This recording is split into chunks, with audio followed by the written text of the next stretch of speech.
holding up position here to allow that train to get through here. And earlier, as you may know, I mean, we've been out here for several hours now, but when they were originally out here blocking the street, we had a train, light rail train, that was just kind of stuck. And it was challenging, but they finally got it out of here. And now, with the evening commute coming, they want to keep these trains moving, and they all want to keep their buses moving as well. At least. Yeah, those buses, Kyle, they were able to reroute many of The new police law they wrongfully passed unlawfully. They didn't have a chance to vote on it, or for the public. Okay, you want me to help you with this? I couldn't get in here very well. Oh. I know for folks who might be tuning in, they might see what's happening out in front of City Hall and think, well, how did we get here? What is going on? And how long has it been going on? Well, last night there were protesters out in front of City Hall. Why'd you move that? What? In anticipation of the vote Why'd you on move the that? new Portland Police Bureau labor contract. So that would enable City Council, in their mind, to address some critical staffing shortages and make some hires. There are a couple dozen officers down, with more retiring soon. So That's not the whole measure. protesters to be delayed. The council went ahead with it anyway. That's... The protesters were inside City Hall this morning, very loudly with bullhorns, and they were on the second floor of City Hall. That's not all of it. The council moved that meeting up to the third floor into a conference room, and we're streaming it on the city's website. The vote took place just before noon, and that contract was ratified was passed by a 3-1 vote. 3 city councilors voting yes, Steve Novick voting no, Dan Saltzman was absent today. After that, the protesters moved outside after they were cleared by Portland police. Now, you've got differing accounts about what happened as those protesters were cleared. All the protesters I've talked to say that they were being funneled down to a stairwell. There wasn't enough room for that number of people to get out, and that the Portland police were the aggressors and pushed and pepper sprayed several of the protesters. I did go inside City Hall a little while ago, talked to 3 of the officers who were in the building at that time. They gave a very different account of that, said that the protesters threw water bottles at the Portland police officers, and that, in fact, one of the protesters sprayed the officers with what could have been pepper spray. So, because they got beaten. Protesters all came outside onto Southwest 5th in between Jefferson and Madison, closed that street down.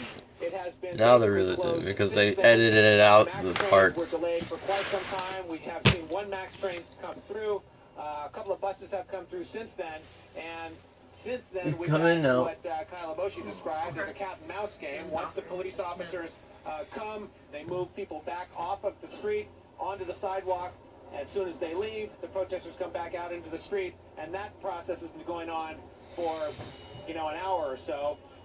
Buses are coming up the street now. Some cars are also coming up the street. Again, this is a major, as Kyle said, a major north-south artery as we head into the evening commute, and this has been extremely disruptive to a lot of the people who've just been trying to move around Portland. Now, as Kyle mentioned, this is just one city block, but you do have the bus mall cutting through here, and so if people cannot access that bus mall, then it's very difficult for them. And one of the women that I was talking to said that she said, Black Lives Matter, well, my life matters. I'm trying to take the Orange Line back to Milwaukee, so it's very difficult for her. So that's where we are right now, and the officers have come back to move those folks off the street, and they are standing there now. And they claim that they want Mayor Charlie Hales to come outside and address them. I don't see that happening because the council is in session. I was just in the council chambers a few minutes ago where Catherine Cook is, and it's kind of a surreal scene because you've got this quiet city council meeting going on inside and a very active scene outside. So that's where we are right now. We've had pepper spray deployed a couple of times against some of the protesters, and 5 to 6 people arrested. Sergeant Pete Simpson said that 6 people had been arrested, and so that's where it stands right now.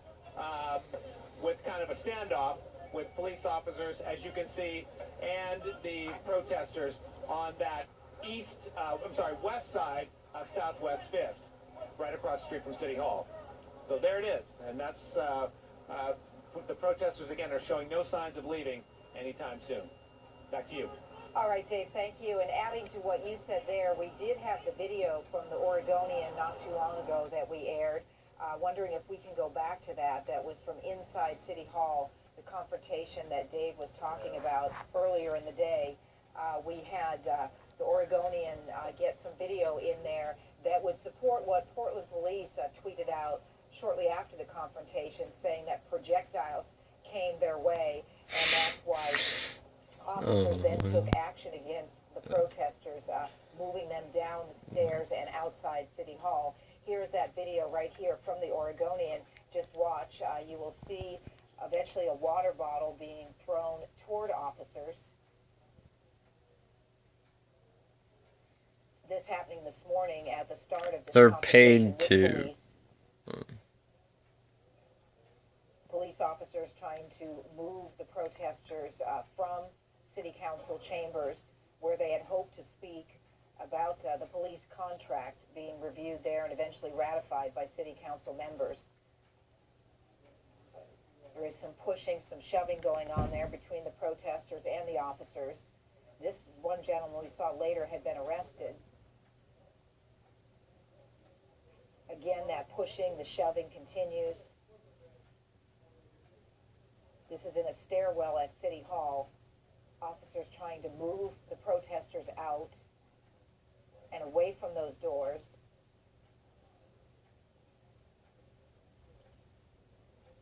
This continuing for several minutes here inside City Hall this morning. I don't even know how much of this is edited. They just point the camera at the police and they're not pointing at people that are trampled. The protesters through the door. The protesters were critical because they said a single door was opened and was difficult to get through for the amount of protesters they had trying to exit the building. This is different video, I might say, that we had showed earlier, where a water bottle was thrown into the crowd of officers. But this shows the protesters being removed from City Hall. Protesters had mentioned falling down the stairs, being pushed down the stairs, as Portland police tried to remove this group from the City Council chambers.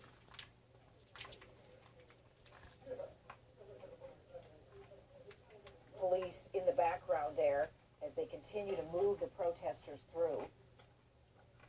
Oh, that's the And then one. shortly after that, they would close City Hall. There. That's the guy. Again, some more pushing and shoving taking place there. And about ready Try close to. those doors. He was trying to do it peacefully and they just came in anyway. What? It's all peaceful. No, he was barging. There's only one thing that happened. This video coming to us from the Oregonian of officers trying to seal off City Hall. I'm gonna read the whole. Inside with the protesters from Black Lives Matter and Don't Shoot Portland. There goes the water bottle right this there. one. The officer comes forward, And that could have been the death of that kid. and then they will manage He could have to- slammed on the back of his head and spilled his blood all over the concrete. Protesters took to the street, That could broke have. down. That could have been one How would you have gotten in outcome. the back, Daniel? I wouldn't have not loaned him. I would not have passed that police measure. I would not pass that police measure. If it's part of the secret. Okay, Under- read some newspapers if you want me to help you. Here and keeping demonstrators back, and these protesters are complying. What I think is interesting to me is officers are actually finally Don't worry about those here, books. and that's been one of the goals here, I think, for police to allow traffic and for Thank you.